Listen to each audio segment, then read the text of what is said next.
시황체크 시간입니다. 증시 마감 상황과 함께 눈에 띄는 종목들 그리고 내일장 전략까지 짚어보도록 하겠습니다. 이 시간 손열호 HB투자그룹 팀장 연결해서 살펴보겠습니다. 네, 팀장님 나와 계십니까? 네, 안녕하세요. 네, 안녕하세요. 네, 오늘 시장 모처럼 좀 상승으로 마감을 한 것 같던데요. 제대로 된 상승으로 봐도 될까요? 오늘장 어떻게 보셨나요? 네, 오늘 2023년 세 번째 정규장이 마감을 했습니다. 네. 앵커님 말씀대로 이제 월요일과 화요일에는 다소 위태로웠었는데 오늘은 좀 양시장 강하게 반등 마감한 것으로 확인이 됩니다. 코스피 지수는 전걸 대비 약 1.6%가량, 코스닥 시장은 약 1.2%가량 상승 마감을 했는데요. 일단 뉴욕 시장, 이제 테슬라가 14% 하락하면서 뉴욕 시장이 좀 약보합권에서 마감하면서 많은 분들이 조금 오늘 장에 대해 우려를 하셨을 거라 판단되고 있고요. 정규장 개장 직후에는 조금 흔들리는 모습 보여줬지만 뒤에서 말씀드리겠지만 반도체 절세에 대한 뉴스가 나오면서 코스피 같은 경우는 이제 외인이 강하게 순매수를 보여주었고요. 코스닥 같은 경우도 외인과 견해 순매도세가 순매수로 전환까지는 못했지만 순매도세가 상당히 줄어드는 모습을 확인할 수가 있었습니다. 그리고 이러한 수급 주체가 외인과 기관이었기 때문에 오늘의 반등은 굉장히 좀 의미 있는 반등이었다. 그렇게 좀 평가를 하고 있고요. 다만 아쉬운 점은 이 외인과 기관의 매수 자금이 코스피 전기전자, 코스닥 IT 하드웨어 섹터, 즉 반도체 완성 기업과 그 아랫단 소부장으로 좀 집중된 부분이라고 좀 할 수가 있겠는데요. 저번 주 목요일에 2차 전지와 전기차에 들어왔던 자금이 빠져나가지 않았고 오늘은 반도체까지도 이 외인의 추가 저점 매수가 들어왔기 때문에 이번 주 하방은 상당히 견고할 가능성이 있다라고 평가하도록 하겠습니다. 네, 말씀하신 대로 어제 테슬라가 아주 큰 폭으로 폭락하면서 우리 시장에도 좀 지장을 주지 않을까 많은 분들이 우려하셨을 것 같은데요. 장 초반에는 좀 흔들리는 듯 했지만 그 외인의 매도세가 줄어들면서 시장이 다시 상승으로 전환을 했고 또 의미 있는 반등이라고 볼 수 있다고 하셨고 또 하지만 하방은 좀 안정돼 있다. 하방도 안정돼 있다라는 평가를 해주셨습니다. 자, 그렇다면 이번에는 시청자분들에게 소개해 주실 관심주 어떤 게 있을까요?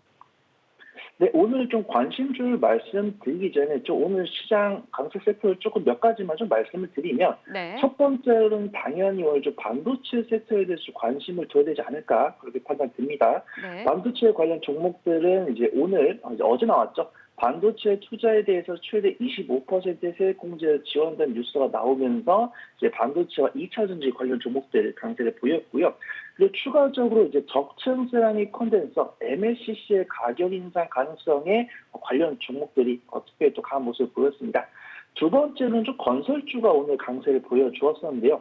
정부에서 부당한 세제를 바로잡고 공정한 부동산 시장을 형성하기 위해서 부동산 규제 완화 정책을 펼치겠다는 뉴스가 나오면서 건설주들이 강세를 보여주었고요. 현대건설이나 GS건설처럼 PF 리스크가 없는 종목들 위주로 좀 보시면 좋을 것 같고요. 세 번째로는 오늘 드론 관련 종목들이 오후에 갑자기 좀 강세를 보였습니다. 4시간 전에 나온 뉴스인데요. 윤석열 대통령이 다목적 합동 드론 부대를 창설하고 스텔스 무인기를 연내 생산하겠다는 뉴스가 나오면서 관련 종목들이 강세를 보였습니다. 마지막으로는 데이터 센터 관련 종목들이 좀 강세를 보였는데요. 글로벌 부동산 컨설팅 업체 컬리어스에서 한국 데이터 센터 시장에 대한 보고서를 발표하면서 한국 데이터 센터 시장이 새로운 투자 섹터로 부상할 수 있다라는 평가에 관련 종목들이 강세를 보였습니다. 이 중에서도 제가 좀 단기 수익 관점으로 접근할 수 있는 종목을 하나 소개를 해드릴까 하는데요. 네. 드론 섹터에서 뽑아봤고요. 아마 네. 종목명을 들으시면은 우리 남성분들 조금 향수에 빠지지 않을까 그렇게 좀 판단해 보도록 하겠습니다. 아, 네. 어떤 종목인가요? 네, 종목명은 한빛소프트라는 종목이고요. 네. 스타크래프트, 디아블로2, 워크래프트3와 같은 게임을 국내에서 유통 배급하고 있는 1세대 게임주다라고 보시면 됩니다. 근데 네. 이 게임주인데도 드론 관련 종목으로 분류가 될 수 있는 이유는 한빛소프트의 자회사 중에 한빛드론이라는 비상장 기업이 있습니다. 어떤 북한 무인기 이슈가 최초에 부각이 되었을 때 윤석열 대통령의 발언으로 좀 투심이 환기가 되었었는데 오늘 추가적인 모멘텀이 나오면서 뭐 제이시어 시스템이나 뭐 네온테크, 뭐 PC디렉트, 코콤 등 그 뒤를 바짝 쫓는 종목들이 있는데요. 트레이딩 스킬이 있으신 분들은 뭐 제이시어 시스템, 네온테크, PC디렉트, 코콤 관련 종목들을 매매해 보셔도 됩니다. 왜냐하면 오늘 관련 뉴스가 나왔을 때 개인 투자자들 위주로 매매가 이행이 된 것이 아니고 외인과 기관의 수급이 들어왔기 때문에 안정적으로 추세가 유지될 가능성이 높다라고 보고 있고요. 하지만 제가 앞서 언급드린 종목들은 이미 10% 이상 시세가 나온 상황이기 때문에 눌림목을 공략할 줄 모르시면 스트레스를 받으실 수가 있습니다. 하지만 한빛소프트는 오늘 3%가량의 시세가 나온 상황이고요. 오늘 외인의 강한 순매수세가 들어왔기 때문에 상대적으로 안정적인 수익을 가져갈 수 있을 것이다 라고 보고 있습니다. 다른 종목들은 드론에 필요한 부품을 좀 주력으로 하고 있지만 한빛 드론 같은 경우는 실제 중국 유통사를 통해서 드론 제작 및 드론 관련 사업을 영위하고 있기 때문에 또한 분기 실적상으로도 한빛소프트 실적 향상에 도움을 주고 있기 때문에 드론 관련 주 중에서는 실수혜가 가능한 종목이다. 그렇게 좀 판단해 보도록 하고요. 매수가는 제가 3,100원에서 3,050원 사이로 분할 매수해 보시면 좋을 것 같다라고 말씀드리고 손절가는 2,900원, 목표가는 3,380원 잡고서 단기 수익 관점으로 지켜보시면 좋을 것 같습니다. 네, 오늘 장의 특징주로 반도체주와 건설주, 그리고 드론 관련주와 데이터 센터 관련주를 말씀해 주셨고요.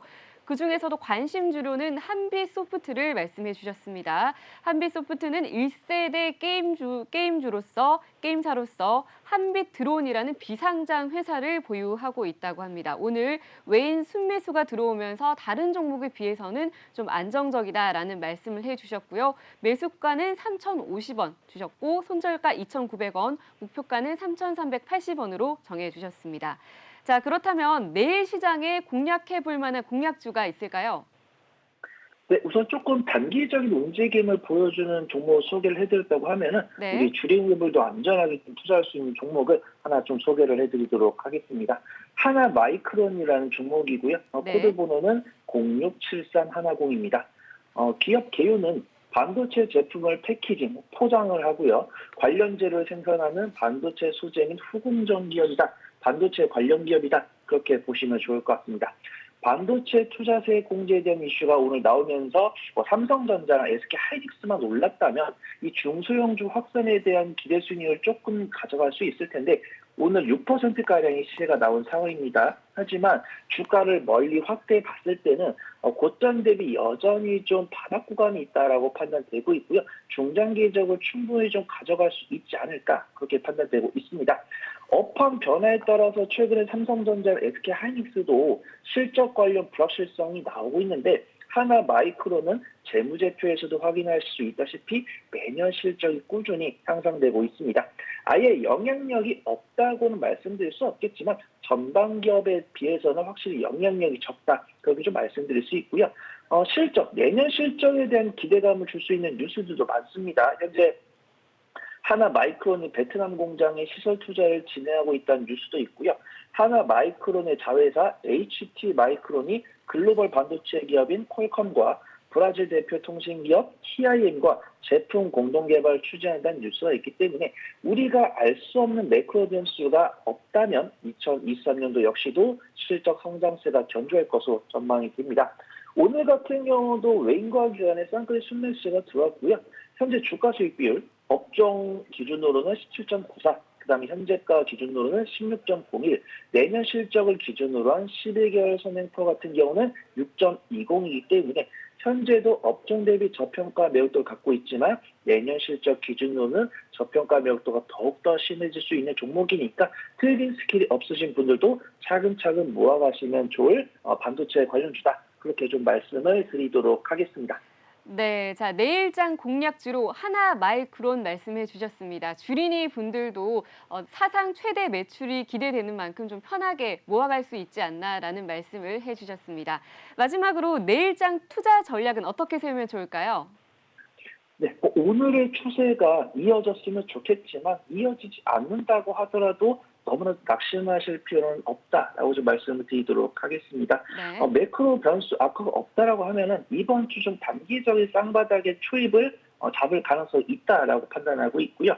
원달러 환율이 현재 1,270원까지 내려온 상황이고 이 이야기는 뭐 원화 강세, 뭐 달러와 약세를 뜻할 수도 있지만 원화로 직접적인 환전이 진행되고 있다는 부분을 말씀드릴 수 있겠습니다. 그리고 3, 4거래일 정도 시장을 살펴보셨으면 아시겠지만 시장의 하방 압력은 사실 금융 투자를 필두로 하는 기관이 많이 만들고 있거든요. 근데 외인은 거의 관망세를 보이고 있습니다. 순 매수도 안 하고 있고 순 매도도 안 하고 있어요. 근데 오늘 아침에 이제 테슬라가 이제 저번 주 목요일에 테슬라가 반등할 때도 그다음에 오늘 반도체 관련 종목들이 강세를 보일 때도 이 시장의 반등을 이끌었던 것은 외인의 자금이라는 것을 확인할 수가 있습니다. 즉 원달 환율이 떨어졌기 때문에 환전해 놓았던 외인이 투자 여력은 충분히 갖춰 놓았는데 시점을 기다리고 있고 서서히 2차 전지, 완성차, 반도체 등 저점을 잡는 모습들은 단기 하방에 대한 첫걸음이 될 수 있다라고 판단되고 있고요.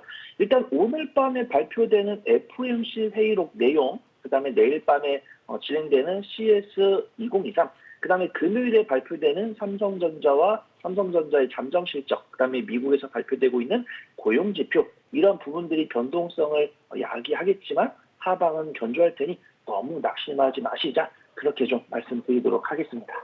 네, 이번 주에 굉장히 굵직굵직한 이슈가 많이 남아 있습니다. 당장 FOMC 회의록과 CES 2023 그리고 삼성전자 실적까지 투자자분들 꼼꼼하게 살펴보시면 좋을 것 같네요. 네, 오늘 말씀 여기까지 듣겠습니다. 손여로 HB투자그룹 팀장과 함께했습니다. 감사합니다. 네, 고맙습니다.